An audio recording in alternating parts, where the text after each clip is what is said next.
በህይወታችን ውስጥ ከሰዎች ጋር ባለን ግንኙነት ሁላችንም የምንፈትንበት ጊዜ አለ አይደል? ያው ሌሎችን ለመቆጣጠር ወይም ለማስደሰት ስንሞክር በጣም ብዙ ጉልበት እናባክናለን። ዛሬ የምናየው በደራሲ ሜል ሮቢንስ የቀረበ አንድ በጣም ቀላል ግን እጅግ ኃይለኛ የሆነ ቲዮሪ ነው፣ የተዋቸው የሚለው። ይሄ ባለ ሁለት ቃል ሐሳብ ከሌሎች ጋር ያለንን ግንኙነት እንዴት ሊቀይረው እንደሚችል እስኪ አብረን እንይ። እሺ፣ ታሪኩ የሚጀምረው በዚህ ልብ በሚነካ ኑዛዜ ነው። አስቡት፣ በ41 ዓመቷ ሜል ሮቢንስ በከፍተኛ ዕዳ፣ ስራ አጥነት እና የቤተሰብ ንግድ ውድቀት ውስጥ ራሷን አገኘች። ያው ይሄ የውድቀት ጥግ ላይ የመድረስ ስሜት ለብዙዎች የሚታወቅ ሊሆን ይችላል። እናም የለውጥ ጉዞዋ የሚጀምረው ከዚሁ ከባዶ ነው። እንግዲያው ከመጀመሪያው ክፍል እንጀምር፣ ከውድቀት ወደ ለውጥ። ሜል ሮቢንስ እዚህ ጥልቅ ከሆነ የግልና የገንዘብ ችግር ራሷን እንዴት እንዳወጣች እናያለን። ይሄ ታሪክ አንድ እጅግ ቀላል የሚመስል ሐሳብ እንዴት ግዙፍ ለውጥ ሊያመጣ እንደሚችል በደንብ ያሳየናል። በዛን ጊዜ ጭንቀትና በራስ መተማመን ማጣት ሕይወቷን ሙሉ በሙሉ ተቆጣጥሮት ነበረ። ጠዋት ካልጋ መነሳት ራሱ ትልቅ ትግል ሆኖባት ማንቂያውን ደጋግማ ታጠፋ ነበረ። ጭንቀቷን ለማስታገስ አልኮል ትጠቀም ነበረ። ለችግሮቿ ሁሉ ባለቤቷን ትወቅስ ነበረ። ስራ ከመፈለግ ትሽሽና የክፍያ ወረቀቶች ይቆለሉባት ነበረ። በቃ በማያቋርጥ የማሸሽ ውደት ውስጥ ተዘፍቃ ነበረ። ከዚህ ሁሉ ተስፋ መቁረጥ ውስጥ ግን አንድ በጣም ቀላል እንዲያውም ትንሽ ቀልድ የሚመስል ሐሳብ ብልጭ አለባት። ልክ ሮኬት እንደሚያስወነጭፉ ወደ ኋላ ብቆጥርና 5 4 3 2 1 ብዬ ራሴን ካልጋ ባስወነጭፍስ የሚል ይህ ሐሳብ አእምሮዋ ሰበብ ከመፍጠሩ በፊት ሰውነቷን እንድትንቀሳቀስ የሚያስገድድ ቀላል ዘዴ ነበረ። የለውጡ መጀመሪያውም ይኸው ነበር። እናም ይህ የመጀመሪያው ታላቅ ግኝቷ የ5 ሰከንድ ሕግ በመባል ይታወቃል። አሰራሩ በጣም ቀላል ነው። ማድረግ ያለብንን ነገር እናስባለን። ከዚያም ወዲያውኑ ወደ ኋላ መቁጠር እንጀምራለን።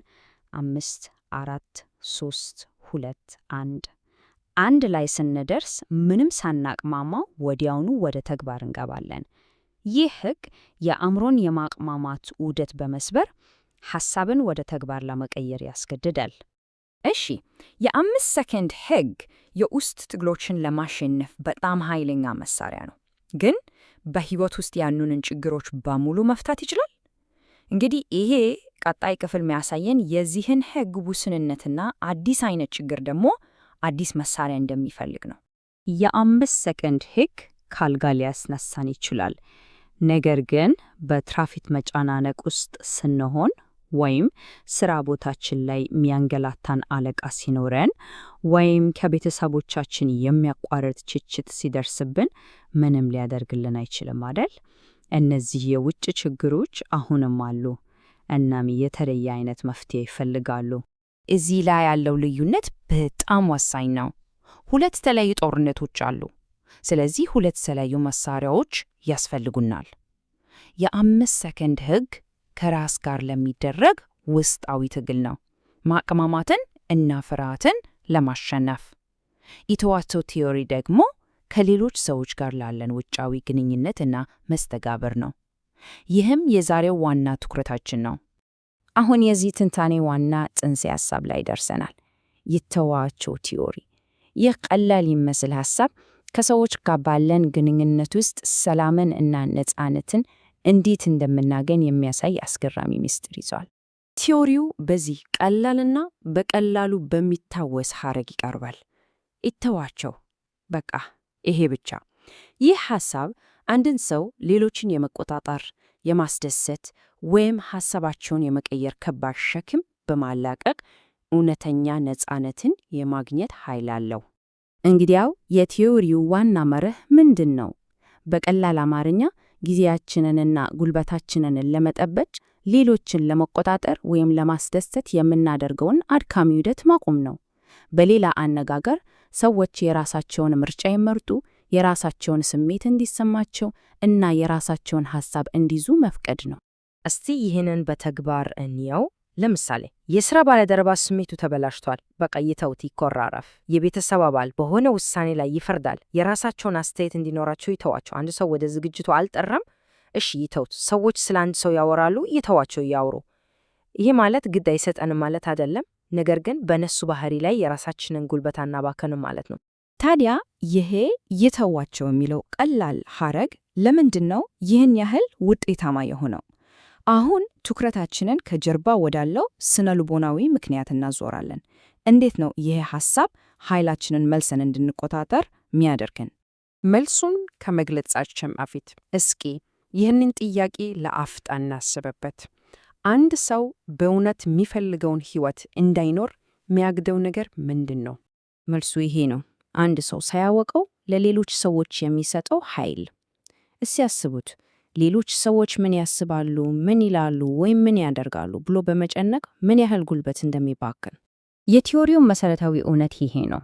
በአንድ ሰው ሰላም፣ ደስታ ላይ እውነተኛ ኃይል ያለው ራሱ ሰውየው ብቻ ነው። ሌላ ሰው በእኛ ላይ ኃይል እንዲኖረው ምንፈቅድለት እኛው ራሳችን ነን። እናም ይህን ኃይል ለሌሎች አሳልፎ መስጠት አያስፈልግም። እንግዲያው ወደ መደምደሚያው ስንደርስ ይህንን ቲዎሪ እንዴት ኃይላችንን መልሰን ለመውሰድ እንደምንችል እንመለከታለን። ትኩረታችንን መቆጣጠር በምንችላቸው ነገሮች ላይ ብቻ በማድረግ እጅግ ውድ የሆኑትን ሀብቶቻችንን፣ ጊዜና ጉልበትን መልሰን እናገኛለን። እስቲ ይህንን መረጃ እዩት። የሚገርም ነው። አስቡት፣ ከጉልበታችን ውስጥ ከፍተኛውን ድርሻ የምናጠፋው ሌሎችን ለመቆጣጠር በመሞከር ስለ እነሱ አስተያየት በመጨነቅ እና በሰዎች ድራማ ውስጥ በመሳተፍ ነው። እነዚህ ሁሉ ነገሮች ደግሞ ከቁጥጥራችን ውጭ ናቸው።